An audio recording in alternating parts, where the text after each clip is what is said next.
Hey guys, welcome back to a new video. In this part we will set up the whole navigation for our app using navigation components, and that is actually much easier than you think.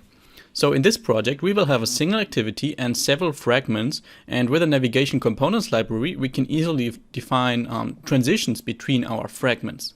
But you will see what I mean with that in this video. So when using navigation components, the first step we need to do is to define the so-called nav host fragment. The nav host fragment is the fragment that will basically host all of our fragments, so in which the fragments are swapped out when we are navigating. And that is basically the fragment container that we need to define in our activity XML file. So let's quickly navigate to that, go into our res folder, layout, and then activity main.xml. And by the way, let's actually first change the name of our main activity to news activity. So click on that and press Shift plus F6 to rename it. And I will name it news activity because I think that fits better.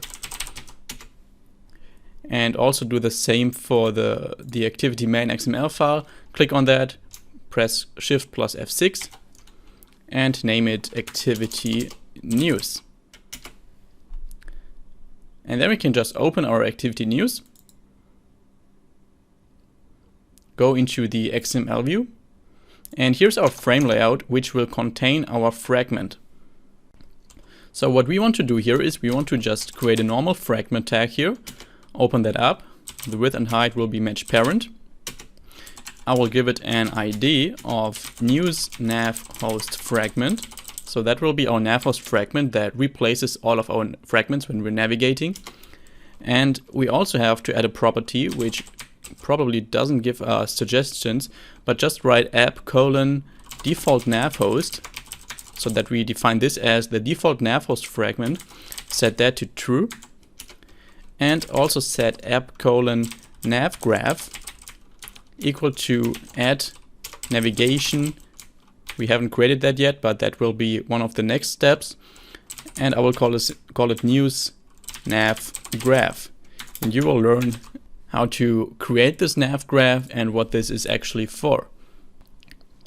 But before we create this news nav graph, we will create all of our needed fragment classes in our source code folder. So let's move to that. Open that up where our news activity is located, and I actually want to create a package for our UI components because we will have quite a lot of classes here, and then you should always have a good package structure. So let's create a package here. I will call it UI. Then I will move our news activity into that UI package. Click on refactor. Then I will create another package in our UI package and call it fragments. And in here we can now create all of our fragment classes. So let's right click on that, new Kotlin file or class, select class here, and the first one will be our breaking news fragment. Press enter to create it, and this class will of course inherit from fragment. And in the constructor of that fragment we can pass the layout ID of our fragment, so that is r.layout.fragment breaking. We have to import r here. r.fragment.breaking news. And that is actually it for now for our breaking news fragment class. Then we can copy that class and paste it again in that fragment package. This one will be the saved news fragment. Replace the layout ID with fragment saved news. Paste it again. This one will be our search news fragment. Replace the layout ID with fragment search news. And one more time for our article fragment that will show our articles in a web view. Press OK and replace it with fragment article. So if we've done that, then we have to create the so-called navigation graph I talked about before. So if you take a look in our activity news, it doesn't know that navigation news nav graph because we haven't created it yet. And the navigation graph is basically a tool that comes with navigation components and makes it super easy for us to define from which fragment we want to be able to navigate to which. We can create this nav graph by going into our res folder, right click and creating a new Android resource file. Make sure to select navigation as a resource type, and we will call it exactly the way as we called it in our activity news. So news nav graph, and then press OK.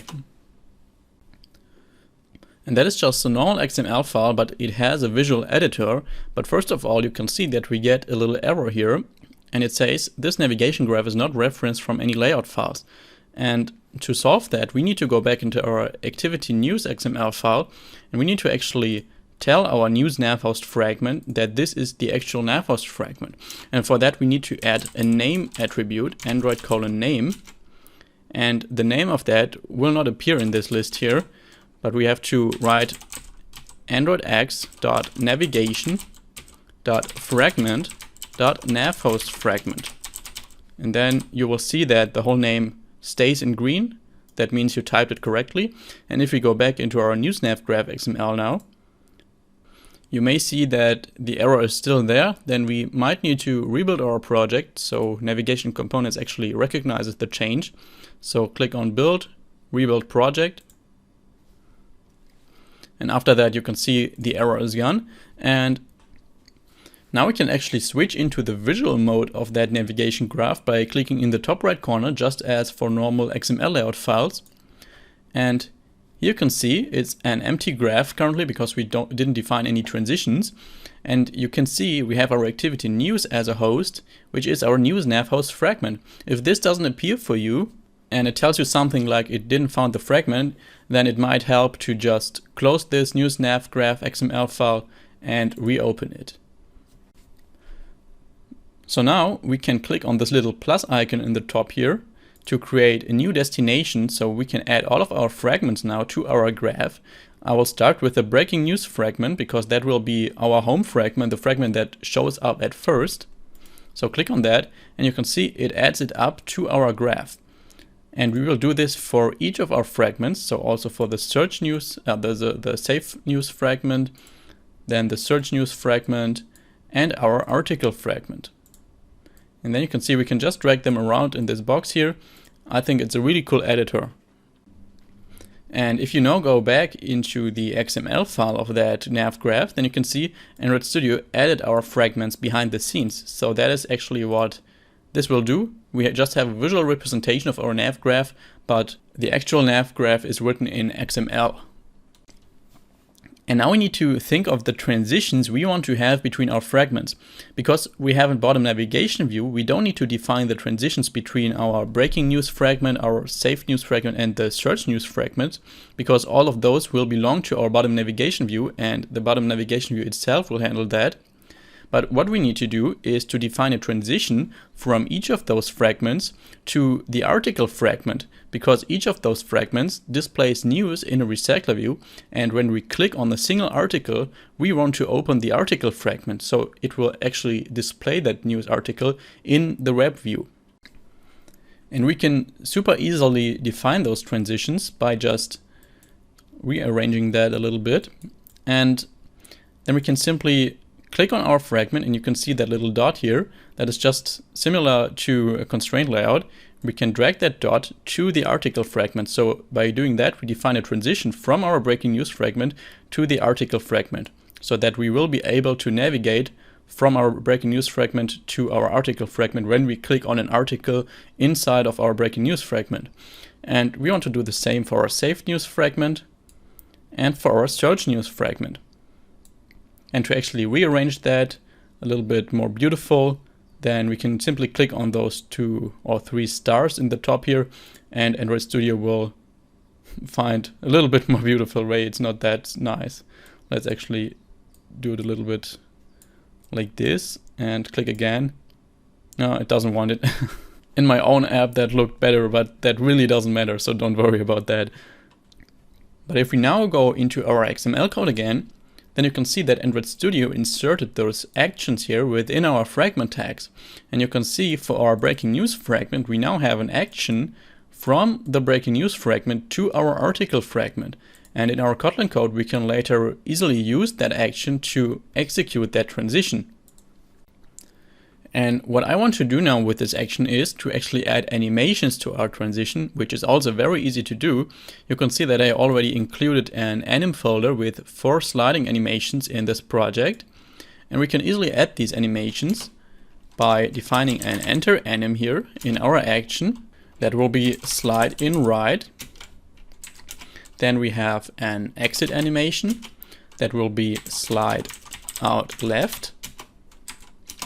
Then we have a pop enter anim. That is the animation that will play when we press the back button and come back to this fragment. That will be slide in left. And we have the pop exit animation, which is slide out right. And these animations will actually be the same for each of our actions, so just copy these and paste it in our other actions.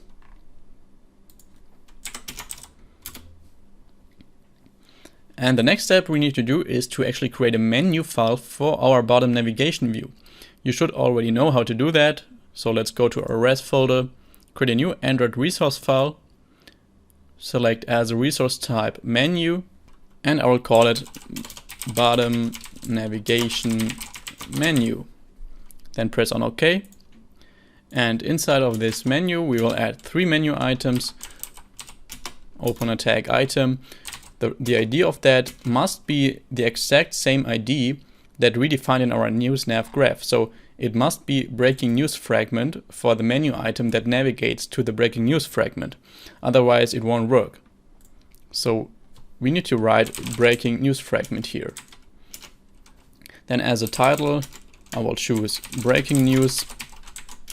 And as an icon, I will choose IC breaking news. Then we can copy that item, paste it 2 times below. This will be our saved news fragment. Call this saved news. Replace the icon with IC favorite, I called it. This one is our search news fragment. Search news. And our IC, I called it all news, because this will search in the whole pool of all news, but you can also rename these icons. It's just my naming. And now one more final step, and then we can finally try out our navigation. That is, we need to go into our news activity, and here we need to connect our bottom navigation view with our navigation components. But that is super easy to do. That is just a single line of code. We write bottom navigation view dot setup with nav controller, and here we need to pass a nav controller, and we can get this from news navhost fragment dot find nav controller. And that is everything we need to write in our Kotlin code to set up our navigation. And you can see that we had to do a little bit more in the XML part of our app, but in our Kotlin code, that is actually super clean to have it like that, just having a single line for navigation. And that is actually a best practice that you should always use in your apps. And actually, I forgot to set the actual menu to our bottom navigation view. So let's quickly do that by going to our activity news XML file, scroll down to the bottom navigation view, and just add our menu resource file to our bottom navigation view. So add menu, bottom navigation menu. But now we can finally run our app and try it out. There we go. You can see our bottom navigation view. We can't actually see currently if we are navigating, only if we navigate to the search news fragment, because that one has a search bar. You can see it works. But in our saved news fragments and breaking news fragment, we only have a recycler view as a single item. And of course, it doesn't contain any items yet. But our navigation is working because we can see if we navigate to search news fragment, then we have that search bar. And also, if we click on back, then you can see that the back stack is properly managed. So the fragments will actually be added to our back stack. So I hope this video helped you to understand navigation components a little bit better and how to set up navigation very easily in your project. If so, please let me know in the comments. And also if there's anything you didn't understand or anything that I can improve on, please let me know in the comments. I can answer your questions. And have a good day. See you in the next video. Bye bye.